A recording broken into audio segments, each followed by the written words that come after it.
আসসালামু আলাইকুম। আশা করি সবাই ভালো আছেন। ইসলামের ইতিহাস জানাটা বর্তমান প্রজন্মের জন্য অতীবই জরুরি।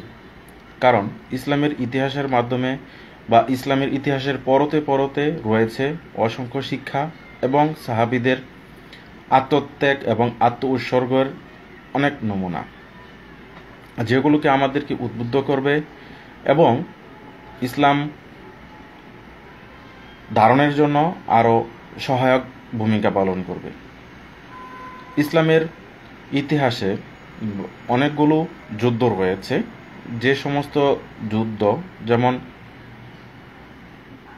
উহুদের যুদ্ধ, খন্দকের যুদ্ধ এবং অসংখ্য কিছু যুদ্ধ রয়েছে, যে যুদ্ধে কাফির মুশরিকরা পরাজিত হয়েছে এবং মুসলমানরা বিজয়ী লাভ করেছে। এবং এই যে বিজয় লাভ করা, অসংখ্য সাহাবী যারা শহীদ হয়েছেন, তাদের যে শহীদ হওয়ার যে তামান্না, তারা শহীদ হওয়ার যে আকাঙ্ক্ষা, এই আকাঙ্ক্ষা বা ইসলামের জন্য তাদের যে জীবন আত্ম উৎসর্গ করা কি পরিমাণ অভিপ্রাস ছিল, সেগুলো আমাদের জানা। এবং আমরা যদি এগুলো জানতে পারি, তাহলে ঈমান এবং আমলগুলো আমাদের বৃদ্ধি পাবে। একটা যুদ্ধ হয়েছে যেটা উহুদের যুদ্ধ নামে পরিচিত। এই উহুদের যুদ্ধে অসংখ্য সাহাবী আত্ম উৎসর্গ করেছে। তাদের ভিতরে রয়েছে যে আব্দুল্লাহ ইবনে জাহাশ এবং সাদ ইবনে রাবি। এই দুইজন যখন উহুদের যুদ্ধে শুরু হবে, তাদের যে অভিপ্রাস বা যুদ্ধ অংশগ্রহণ করার জন্য যে মন মানসিকতা বা যুদ্ধ করার জন্য যে এগিয়ে আসা, সেটা যদি আমরা দেখতে পারি বা ইসলামের ইতিহাসগুলো যদি আমরা জেনে থাকি, তাহলে আমরা স্পষ্টতই বুঝব যে তাদের যে ইসলামের যে ধারণ হওয়ার জন্য যে আকাঙ্ক্ষা কেমন ছিল। আগামীকাল উহুদের যুদ্ধ শুরু হবে।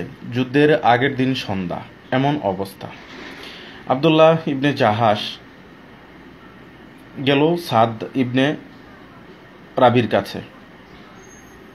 তিনি বললেন যে আব্দুল্লাহ ইবনে জাহাশ বললেন সাদকে যে চলো আমরা দোয়া করি, যে আমি দোয়া করি তুমি আমিন বলবে, আবার তুমি পরে দোয়া করবে আমি আমিন বলবো। আগামীকাল যে যুদ্ধ হবে, তার তোমার বা আমার যে মনের ইচ্ছা পোষণ করা, এই ইচ্ছা পোষণ নিয়ে আমরা দোয়া করব। দুইজনেই রাজি হয়ে গেল এবং একজন দোয়া করলো। প্রথমে দোয়া করলেন যে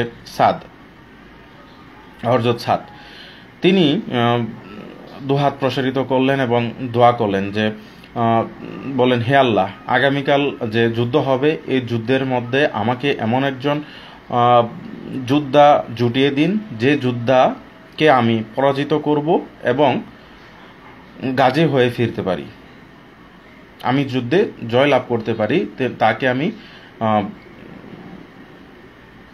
জাহান্নামে ঢুকিয়ে দেব এবং আমি যেন ফেরত আসতে পারি, এবং তার যে পরিত্যক্ত মাল সম্ভার রয়েছে সেগুলো যেন আমি নিতে পারি।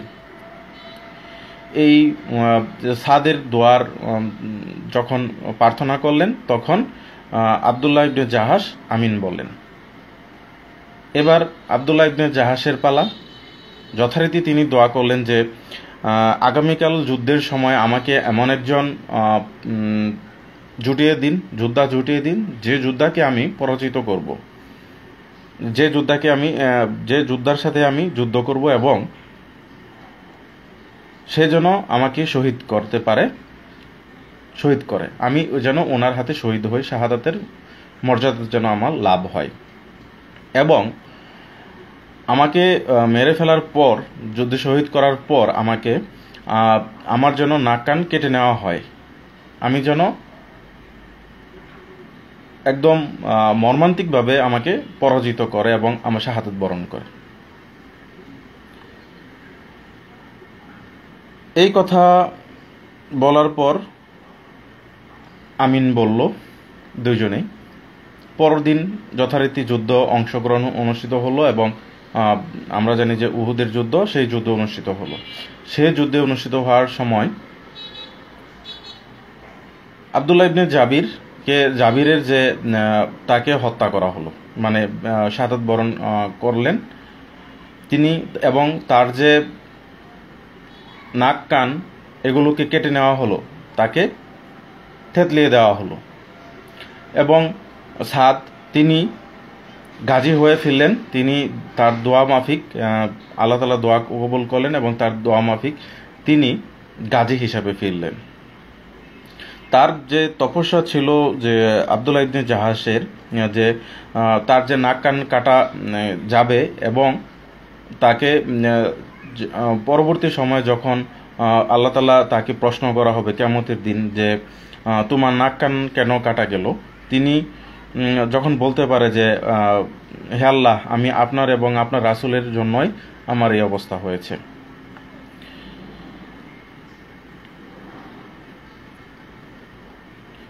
তো পরের দিন যখন সন্ধ্যার দিকে যখন যুদ্ধ শেষ করার পর যখন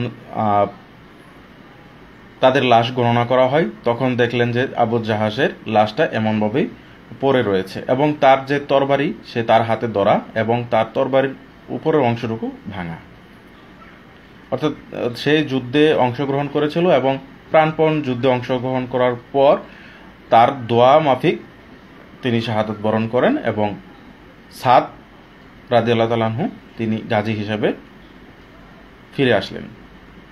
এই যে আলোচ্য ঘটনা, আলোচ্য যে ইসলামের ইতিহাস, এই ইতিহাসগুলো অনেকে আমরা জানি না বা জানার চেষ্টা করি না, কিন্তু ইতিহাসের পরতে এই জিনিসগুলো আমাদেরকে উৎসাহ দেয়, এই জিনিসগুলোকে, এই ঘটনাগুলোকে আমাদের তাড়িত করে। এবং যখন আমরা এই জিনিসগুলো আমরা জানবো, এই ঘটনাগুলো যখন আমরা জানবো, যখন অবসর সময়ে যখন আমরা থাকবো, তখনই কিন্তু আমাদের আন্দোলিত করবে এবং উৎসাহ দিবে।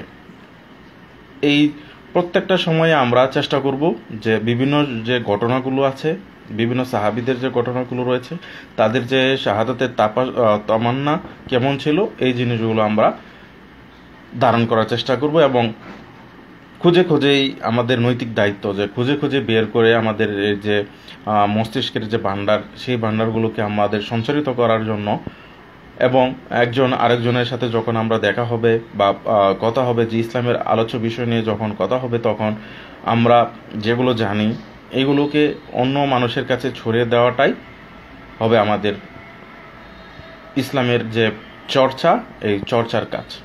সবাই ভালো থাকবেন এবং সুস্থ থাকবেন। আসসালামু আলাইকুম।